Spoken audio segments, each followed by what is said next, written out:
Fala, minha gente, tudo bem? Bora lá para mais um conteúdo totalmente excelente, desta vez ouvindo Carlos Mestras falando sobre leitura popular da Bíblia. Bora ver onde a gente vai parar. Biblista é o intérprete, e um intérprete tem que conhecer duas línguas. A língua da Bíblia e a língua do povo. E se você conhece só a língua da Bíblia e o estudo da Bíblia e não sabe como é que fala a pessoa com quem você fala, você é intérprete pela metade. Então eu sempre me preocupei de conhecer bem a cultura, a situação, as palavras, o jeito de falar. E também penso muito no meu pai. Meu pai era mineiro, trabalhava nas minas. Eu pensava... Mineiro não de Minas Gerais, mineiro Não, das Minas da Holanda. Eu sou filho de mineiro, viu? Nascido na Holanda, porque... Para contextualizar um pouquinho da piadoca, o Carlos Mestras, ele foi fundador do Centro de Estudos Bíblicos aqui no Brasil, que é um centro ecumênico que, para você que curte leitura popular da Bíblia, ou quer conhecer uma parada um pouco distinta daquilo que a gente está acostumado, vale muito a pena entrar em contato com o pessoal, os materiais são muito acessíveis, os cursos também, e ele atua bastante no estado de Minas Gerais, então ele se coloca como um mineirinho naturalizado, assim como eu, que morei meu tempo lá na infância e me considero também mineiro, filho de um cidadão honorário mineiro. E é verdade isso. Mas tudo bem. Fica a recomendação de vocês conhecerem o CEBI, inclusive está aberto agora o Seminário de Leitura Popular da Bíblia, do CEBI Minas Gerais. Eu vou colocar o link aqui na descrição para você dar uma olhadinha, que vale muito a pena você conhecer, e terei a honra e o prazer de poder atuar como um dos facilitadores ou assessores, ou a galera um cara que vai mediar aí a leitura popular da Bíblia em um dos encontros, tá bom? Mas bora lá. Esse aqui a gente tá continuando o React, que deu um problema uma outra vez aí, a gente fez uma primeira parte desse React, ele teve uns probleminhas técnicos, estamos voltando para ele. Vou colocar também aqui para você poder ver a primeira parte dessa entrevista. Meu pai trabalhava nas minas. Então esta preocupação de falar de tal maneira que o povo que não estudou muito também possa entender que a Bíblia foi escrita em primeiro lugar a partir desse povo e para esse povo. Frei Carlos, em aliás, várias vezes nos textos, o senhor diz que Deus escreveu 2 livros. Sim. Um é a Bíblia e o outro. Como é que é essa história? O primeiro livro não é a Bíblia. O primeiro livro é a vida. Não diz lá que Deus criou, gritou o sol e o sol começa a existir. Deus fala e as coisas começam a existir. Sabe que ele falou uma palavra assim? Perdão interromper o meio da sua explicação, Frei Carlos, mas é o seguinte, tem um outro react que a gente fez no Milton Schwantz, em que ele fala que a questão na tradição hebraica da palavra, falar não é só falar, né? Falar já é uma ação, o ato já está conectado com o sentido de fala, tá tudo muito misturado, então tem um sentido poético muito mais profundo aí nessa expressão, mas é curioso ver como o Carlos Mestras trata da escrita de 2 livros, primeiro a Bíblia e depois, primeiro a vida e depois a Bíblia. Então isso já é uma sacada genial para a gente parar de idolatrar o texto e começar a perceber que o texto está apontando para outra coisa que não o próprio texto.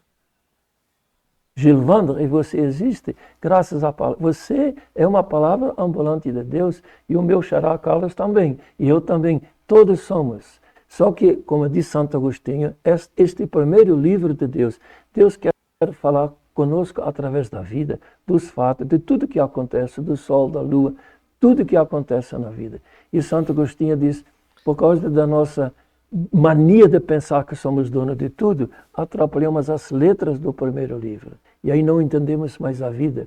E aí o Espírito Santo, que já escreveu um livro, já tinha prática, escreve o segundo livro, que é a Bíblia.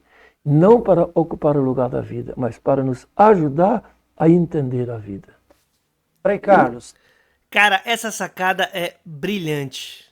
Você só vai entender bem o segundo livro, que seria a Bíblia, se ler bem o primeiro, que é a vida. Então a referência para a própria leitura bíblica nessa chave é a vida real, do povo que vivenciou sua trajetória de construção do texto, de construção dos mitos, de construção das poesias, das novelas, de toda essa tradição religiosa que a gente carrega até hoje, e a vida do povo hoje, que é aquele que se apropria desse texto para reinterpretar a vida, reinterpretar a sua realidade, aquilo que está vivenciando. Então, sensacional. E isso já oferece pra gente também um critério, né? Você vai ler o texto do segundo livro tem que apontar para o primeiro. Se tiver em contradição com o primeiro, tem que ver aí o que você está fazendo.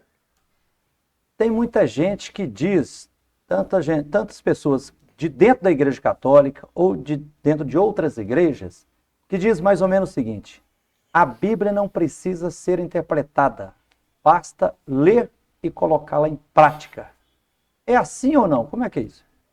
Pra quem achar isso estranho, cara, eu tava vendo conteúdos pra React, né? E eu fiz o React de um pastor chamado, acho que João Bernardo, uma parada assim.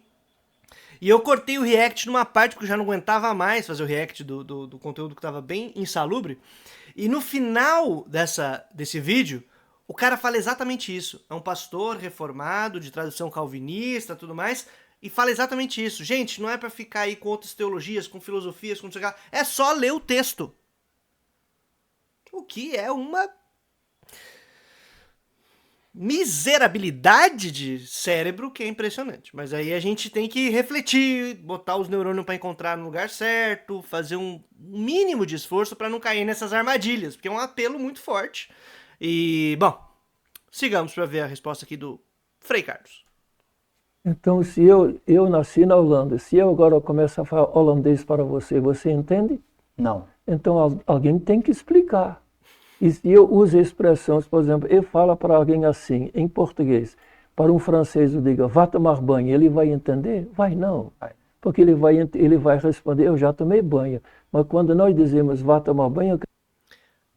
Perdão, Frei Carlos, mas pelas informações que eu tenho, ainda a serem verificadas, ou seja, não sei se é real, mas há aí um rumor de que se você falar para um francês que ele precisaria tomar banho, talvez ele realmente precisasse. Mas aí é um outro ponto. Posso estar sendo aqui uma pessoa muito equivocada no meu comentário. Mas estamos aí. Queremos dizer, tem que interpretar, senão a pessoa sai. E assim na Bíblia, por exemplo, aquela frase que tem no Antigo Testamento, não pode comer carne de porco. A frase está lá, preto sobre branco. Então teve uma comunidade, eu gostei demais da interpretação. Lá no Espírito Santo, lugar chamado... Agora, a comunidade eclesial de base? Sim, uma comunidadezinha descendendo de quilombos, lá no Espírito Santo. Comunidade eclesial de base, que eram os núcleos fundamentais da teologia da libertação e desse movimento popular em torno da Bíblia e crítico à realidade latino-americana. As SEBs eram fundamentais para mobilizar a galera, tá? E era em torno do texto, dessa apropriação popular do texto bíblico. Ei, saudade, quer dizer, saudade do que a gente nunca viveu, né? Porque eu não sou católico e nem estava nesse tempo. Agora, a gente tem nas experiências protestantes, de onde eu venho, assembleianas, por exemplo, ou pentecostais, a questão da EBD, Escola Bíblica Dominical, né? Adventista Escola Sabatina e tudo mais. São espaços que deveriam ser espaços de debate, de discussão, e não simplesmente palestrinha e discipulado de doutrina, em que você não tem efetivamente um debate, efetivamente uma construção. E nem é uma leitura propriamente popular, já tem a revistinha ali te empurrando que você deve compreender e pouco espaço para o debate, para a apropriação do texto, relativa autonomia em relação ao texto. Eles leram o texto, estava escrito, não pode comer carne de porco. Eles discutiram juntos e sabe qual a conclusão que tiraram? Esta frase, onde Deus diz, você não pode comer carne de porco, Deus diz a nós, você deve comer carne de porco. Por quê? Aí você me pergunta por quê. Então eu achei muito interessante o raciocínio desse povo simples, que tem bom senso. Disseram assim, lendo a Bíblia, você percebe que do começo ao fim, a grande preocupação de Deus é com a vida humana. Até Jesus falou, eu vim para que todos tenham vida em abundância. E aí disseram assim, eles estavam no Egito, sai do Egito para o deserto, leva tudo junto, os animais, os carros e os porcos também. E você sabe, se você mata um porco no deserto, no calor do sol, não tem geladeira, não tem nada, 2 dias depois a carne está estragada, carne de porco. Então foi acontecendo assim, eles explicando, foi acontecendo que matavam um porco, 2 dias depois comiam a carne, dava doença. Aí estragava a vida e disseram, Deus proíbe a nós de comer carne de porco porque estraga a nossa vida. Conclusão correta. Correto. E aí eles vão, mas nós... Era mais uma medida de higiene sanitária. Sim, né? como Sanitária, todos né? nós temos, com tanta coisa que o povo ensina desde pequeno para a gente tomar cuidado, evitar contágio, tudo isso. Isso está por dentro da preocupação com a vida. Aí eles disseram, mas nós aqui, onde nós, em Linhares, a cidade era Linhares. Linhares, no Espírito Santo. Espírito Santo. Aí disseram, nós aqui temos água, temos geladeira e sal. E a única carne que nós temos é esses porquinhos que estão no terreiro nosso. Boi não tem. Boi não tem nada, que a gente é pobre. E se a gente não dá carne para os filhos, estraga a saúde. Então, para nós quer dizer, Deus manda a gente comer carne de porco. Eu acho. Cara, isso é brilhante. E é exatamente isso. Essa é a sacada. Se você não tem critérios para poder fazer a leitura do texto, se você não faz esse trabalho crítico de apropriação, de cuidado, com elementos, recursos, instrumentos, se a gente não faz esse debate, esse negócio todo, você pode cair simplesmente por aí de carne de porco, matava os porcos, e agora o pessoal não tinha proteína, não tinha carne, não tinha ali talvez o básico para poder se reproduzir enquanto seres vivos, seres humanos viventes. Numa condição histórica nova. Ou seja, é necessário recuperar o conteúdo fundamental do texto para que ele tenha sentido na vida das pessoas hoje. E aí a comunidade debatendo e compreendendo, pô, a lei era para o cara não comer carne de porco para não ficar doente e não morrer. Pra gente não ficar doente e não morrer, a gente tem que comer. Então, esse texto que dizia que não era, para nós diz que é. Porque tá querendo seguir o princípio, o fundamento do conteúdo do texto. E não a letra vazia, fora de contexto, e contexto não é só o texto dentro do texto, é contexto geral, histórico, efetivo, sem critério de produção e reprodução da vida, que deveria ser o ponto de partida.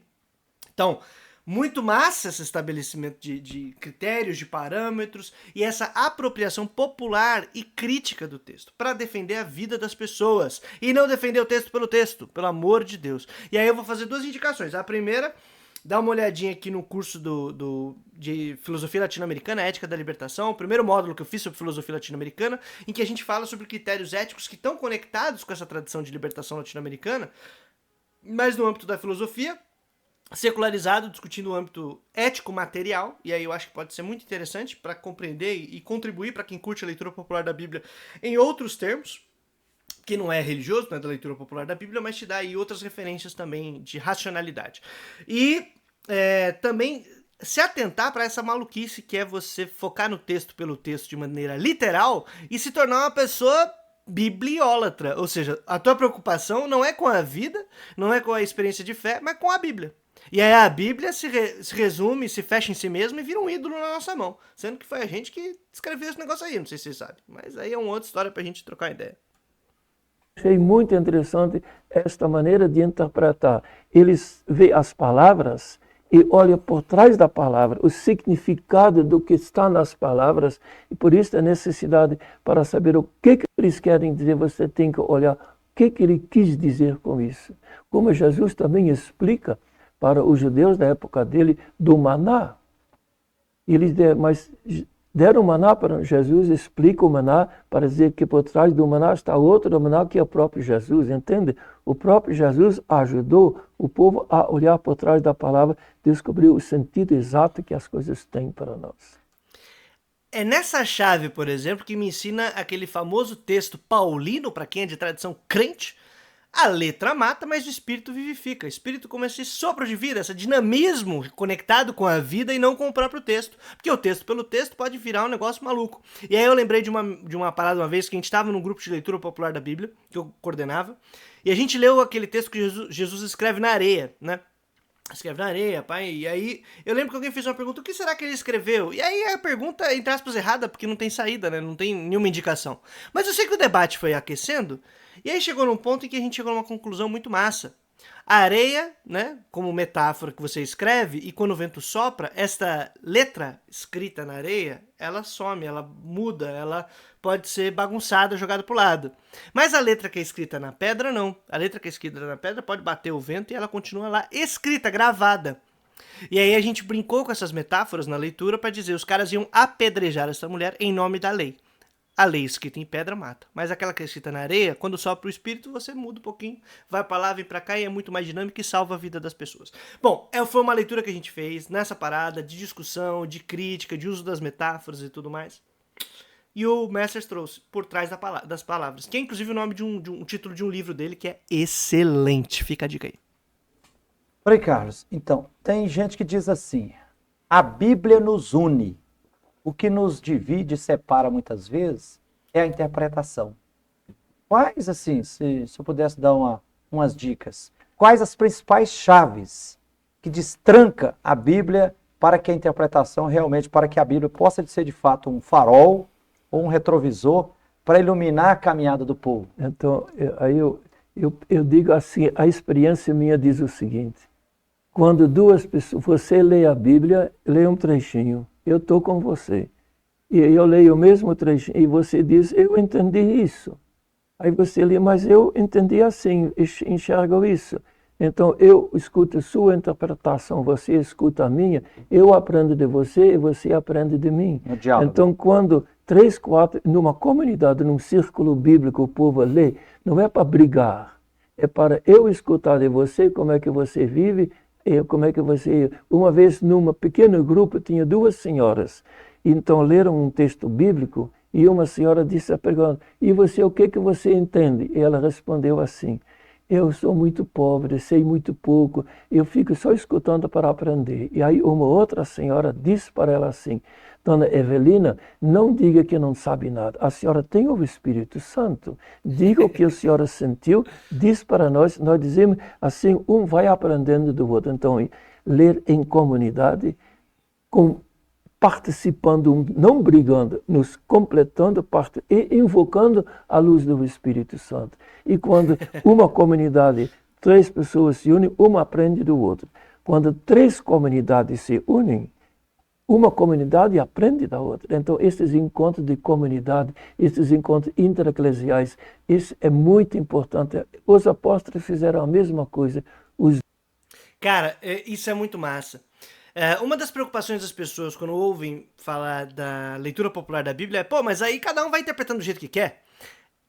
Errou, errado. Não. A leitura popular, ela é comunitária. Inclusive, às vezes eu até utilizo a expressão leitura comunitária da Bíblia, para lembrar a galera de que não se lê um texto sozinho. A história desse texto, do texto bíblico, é uma história que não foi escrita num primeiro momento. Ela é de tradição oral, e não é oral da cabeça de um mano que chegou e saiu falando. Foi uma construção coletiva, comunitária, de narrativas de diferentes grupos, diferentes tribos, com diferentes influências, tá?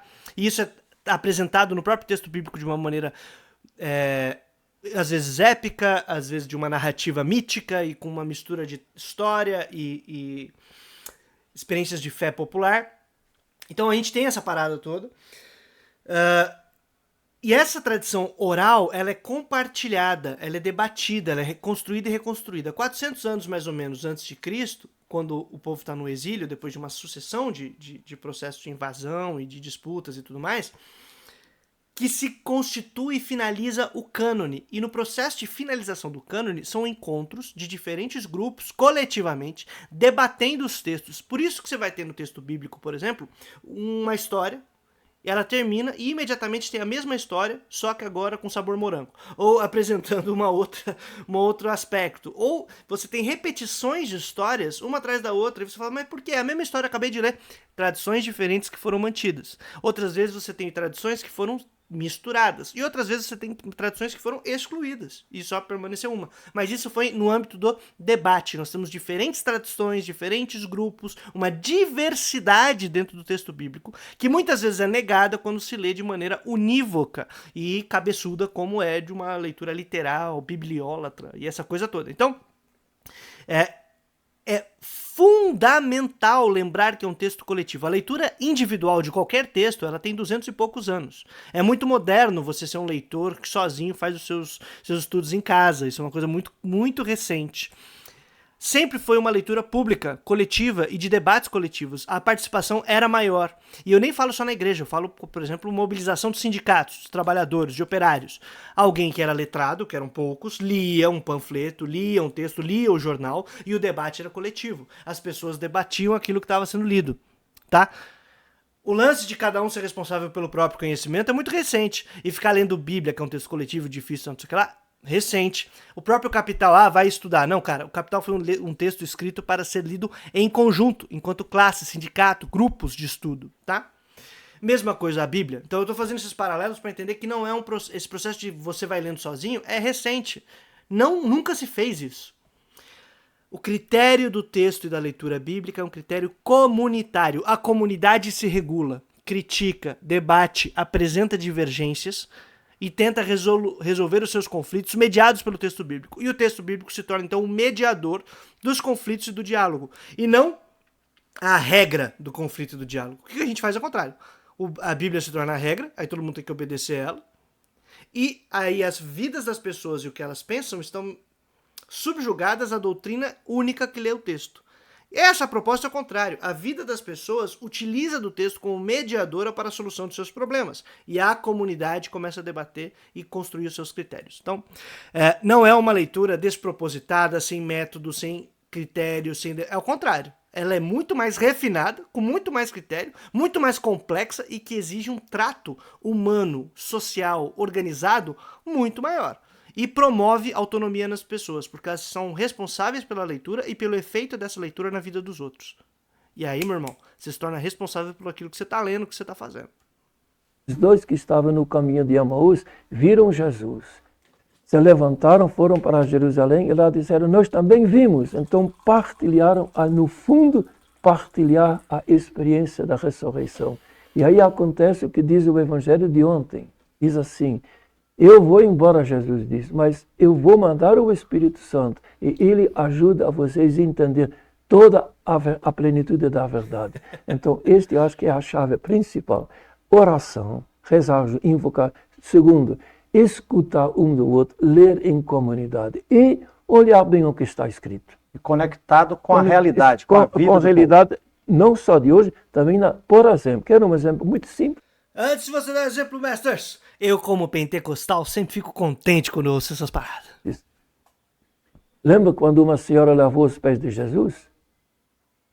E depois e despejou um perfume na cabeça de Jesus, que custava 300 denários, lembra? Sim. Sabe quanto que é? Salário de um ano. Eu lembro porque nós fizemos o react ao Arivalcast com o pastor Arival, da Igreja Presbiteriana de Pinheiros, eu acho, aqui em São Paulo. E aí ele trouxe esse texto, mas a gente leu de uma maneira um pouquinho diferente e claro que eu estava baseado em muito do que eu aprendi com Carlos Masters, então ele vai trazer de volta o tema em uma perspectiva crítica. E aí alguns disseram assim, podia ter vendido esse perfume e dar o dinheiro para os pobres. Aí Jesus diz assim, pobres sempre tereis, mas a mim não. Então alguém interpretou assim, tá vendo? Jesus diz, pobres sempre tereis. Por que nós nos preocupamos com os pobres? Nem Jesus não se preocupa. Aí é falta de estudo. Exatamente. Aí também tem que ver bem o que está escrito. Por exemplo, eu digo para você uma frase e digo só a metade porque você conhece outra metade. Eu digo, água mole em pedra dura. Tanto bate até que fura. Eu preciso dizer tudo? Não. No tempo de Jesus, quando alguém citava a Bíblia, a frase da lei, bastava dizer a metade. E outro já entendia a outra metade. Pobres sempre tereis. Capítulo 15 de Deuteronômio. Sabe como é que continua? E você tira o dinheiro do seu bolso e dá para os pobres. E não faça caridade com o dinheiro da pobre moça. Entende? É o recado que Jesus dá. Então, uma frase dessa tem que ser interpretada. Senão, leva para uma interpretação que Jesus não queria dizer. Entende? Cara, isso é muito massa, que também faz parte da leitura popular e comunitária da Bíblia, a intertextualidade, essa conexão entre os textos. Então, não é simplesmente sair lendo a Bíblia, como normalmente a gente faz, sem contexto. Texto fora de contexto é pretexto para você falar o que você quiser. E o contexto tem que estar inserido nesse conhecimento da tradição. E aí ler comunitariamente é melhor ainda, porque um conhece, o outro reconhece, o outro aprendeu, o outro já sabe um pouco mais, o outro sabe um pouco menos, um estudou mais um livro, o outro, e a gente vai compartilhando essas referências e esses aprendizados. E isso é fantástico, tá ligado? E aí tem um outro ponto, por exemplo, eu cresci num ambiente pentecostal em que a gente tinha uma caixinha chamada famosa Caixinha da Promessa, que é o nosso realejo crente, em que você tira lá e saca um versículo aleatório e esse versículo vai te trazer uma mensagem pro dia. E pode ser desastrosa uma experiência dessa, do ponto de vista de manutenção da vida, de produção da vida, de reprodução da vida, de cuidado, porque texto fora de contexto, mano. Então, tem que saber do que se trata, e aí tem que avançar, então, nesse conhecimento do texto bíblico. Um dos pontos de partida pra gente na leitura popular da Bíblia é que pra ler a Bíblia só precisa ser alfabetizado. E aí é engraçado que o pessoal fala, e como é que você faz? Qual texto que vocês escolhem? Foi aquele que a comunidade escolher, e a gente lê qualquer texto. Sério? Sério. E às vezes o pessoal acha estranho, fala, mas assim, qualquer texto, a gente vai aprender esse bagulho. E hoje em dia ainda é muito mais fácil porque a gente tem acesso a Google, tecnologias, pesquisas qualificadas, muito material, muito artigo bom, muita coisa produzida pela leitura popular da Bíblia dos últimos anos, que traz pra nossa realidade coisas que eram de ponta, de academia, cheia das 9 horas. Então, Cara, a gente tem muito material, muita possibilidade. Por que que a gente não está avançando no aprendizado popular da Bíblia com mais qualificação, com mais cuidado, garantindo maior autonomia relativa para as pessoas e para as comunidades e diminuindo o papel dos mediadores? Então, fica aí o questionamento. Ei, Frei, a prosa tá boa, mas nós vamos ter que fazer um pequeno intervalo. Nós estamos hoje aqui no Palavra Ética, entrevistando. Vou aproveitar então para encerrar e quem sabe nós voltamos para essa entrevista em outro momento e pedir para você, meu camarada, minha camarada, gente querida que está aqui acompanhando esse conteúdo e tem dado uma fortalecida muito grande, se puder dar uma olhadinha nos cursos que a gente tem aqui, também no link do Apoia-se, em que você pode dar uma força a partir de R$2 e temos como projeto a médio e longo prazo trazer materiais inéditos em português ligados à leitura popular da Bíblia, à crítica da teologia da libertação, essa parada toda, uma parada muito massa. E entre as recompensas, se você pode dar uma força a partir de 25 conto ali no Apoia-se, a gente está fazendo uma leitura detida, trechinho a trechinho, do livro Las luchas del poder en los orígenes del cristianismo, da Elsa Tames. As lutas de poder nas origens do cristianismo, que não foi traduzido ainda para o português, a gente faz tradução simultânea enquanto a gente está lendo, discutindo e aprendendo, e é fantástico e revolucionário. Se você puder dar uma força, tamo junto, beleza? Se não, tamo junto também, só aquele curtida, like, divulgação, socializa a palavra, compartilha a parada aí, porque a gente tá num trampinho de tentar mudar algumas coisas, estruturas que estão mais que velhas e destruindo a vida de nossas comunidades e das pessoas. Vamos tentar fazer um mínimo de esforço para quebrar alguma coisinha e criar coisas novas. De todo jeito, tamo junto, minha gente. Todo dia trazendo a boa nova. Todo dia útil. Então, todo dia útil trazendo a boa nova até a vitória final. Tamo junto, minha gente. Valeu!